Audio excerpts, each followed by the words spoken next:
What's up guys, Ramsey here, back for another Retro Legends video. We've got 8 new relics coming into the game, so we'll be going over all of them today. You will be able to obtain the materials through Live Arena. Not necessarily the Live Arena seasonal format that's coming up, just the regular Live Arena. So that'll be a good way to get those relics. If you want the video, I just posted the video before this one about all the news coming up. There's a lot of really good stuff coming up in addition to the relics. So go check that out, and I will link it at the end of this one.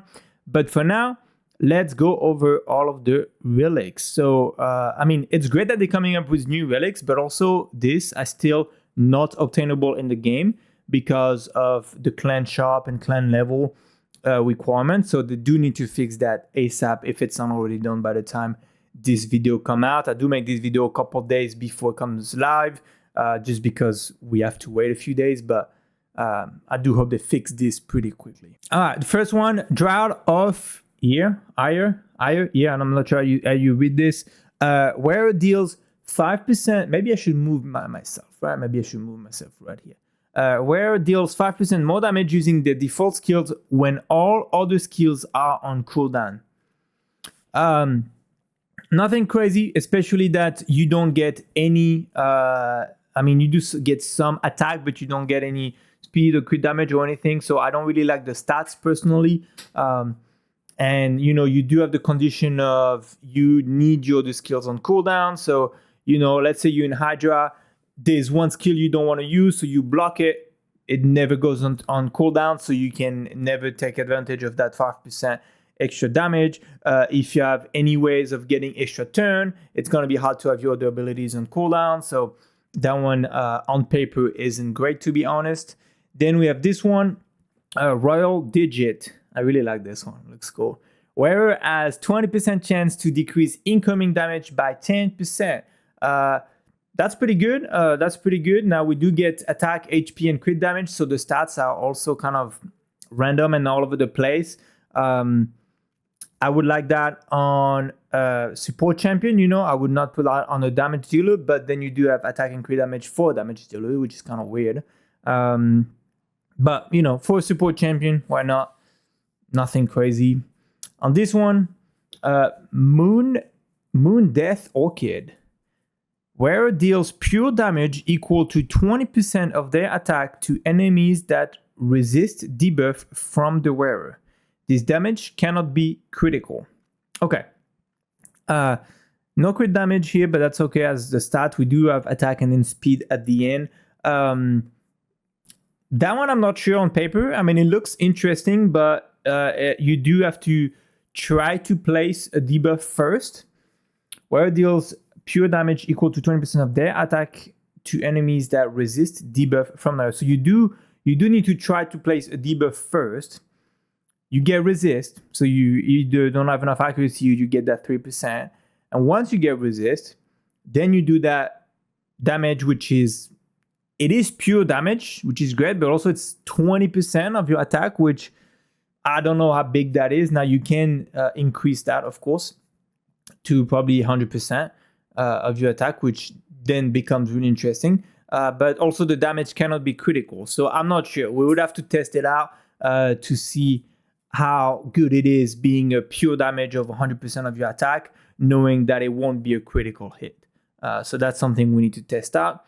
Then on the Preserved Aberration, wearer will ignore 2% of a target's defense for each poison debuff on the target placed by the wearer. So that one's going to be great for clan boss, especially if you're more of an early game, mid-game player. There's not a lot of content in the game other than clan boss where we want to place a bunch of poison. Dragon could be the same. So I could see this maybe on someone trying to place poison. Even in my dragon team, I do use poison still. So, you know, 2% of the target's defense for each poison could be interesting, and we do get some extra damage down here. But you know, I don't know that I would use any of those. I don't know that I would go and use my resources to level them up. Right? Leveling them up is really expensive. So these relics, to me, don't seem good enough to want to use my resources on them. Now this one, Axe Serpentis. Whereas single target attacks deals 5% more damage for each exposed neck present in the battle. Wow, hold on. Whereas, so that one's specific to Hydra. We do gain crit damage and attack. Whereas single damage attack deals 5% more damage for each exposed neck present in the battle. And we can increase that. That one's probably pretty good. Again, we would have to try it out, but that's specific to Hydra, the exposed neck. That's only for Hydra. And you do have, I do have on my account, I got pretty lucky. I got Toshiro, right? Toshiro is an amazing damage dealer on his A1. You have the cat, right? If you get the cat from the Alice event, he's amazing on his A1. Any of those champions that do great on the A1, great damage on the A1, that are good for Hydra, could be good. Well, a single target attack. Now, the cats, never mind about the cat. The cat is an AoE attack, but for Toshiro, for example. So I think it's kind of niche usage, but it could be great. We'd have to try it out. Now, Harp of Caspiel. Whereas turn meter fills by 5% each time they use a skill that doesn't deal damage. Okay, so again, that's really great on any support champion. Any support that are going to buff the team or revive or do anything that doesn't hit the enemy directly. Happens a lot. It happens for a lot of champions.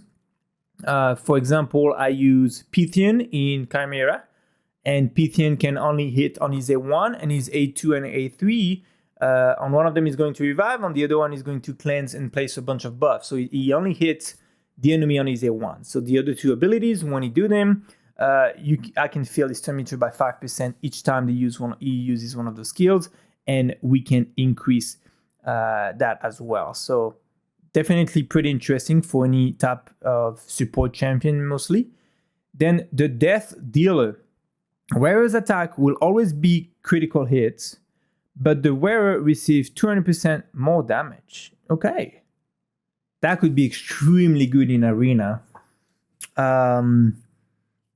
Could be extremely good in Arena. I don't see it much on PvE, just because if you receive 200 more damage, any of your nukers could die pretty easily. But some type of strategy in Arena where you just go and know that, like, you got to go first and you got to kill everybody. If not, you basically going to die. But I think there could be some good strategy where, you don't need to put any crit rate on your champion and just put so much attack and crit damage. Could do some crazy stuff if you find a way to remove Stone Skin first, right? So remove Stone Skin, then always crit hit. I mean, even on a not on a bomb champion, but I don't know.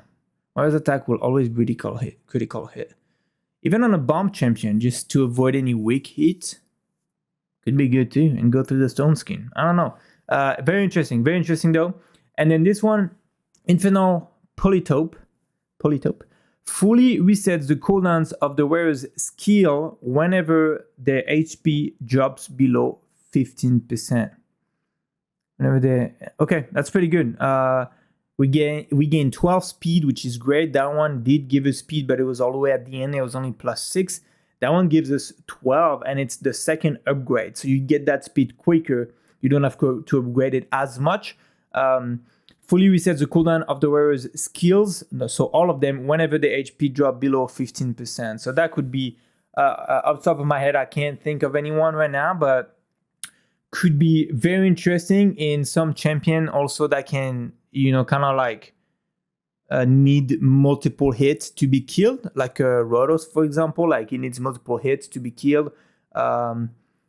Maybe on someone like that where you can just one-shot him that easy and you almost certain he's going to survive, even if his life is low, and then he can just go back and go crazy. So that could be interesting as well. That's it, guys. 8 relics. Let me know what you think. If you want me to make a video going over every other relics, I've done it on my French channel, but not on this channel yet. So if you want me to kind of go over all of them, let me know in the comments and I will gladly do so. I hope this was helpful. If it was, again, a like, comment, subscribe to the channel will be very helpful. I'll see you guys in the next video.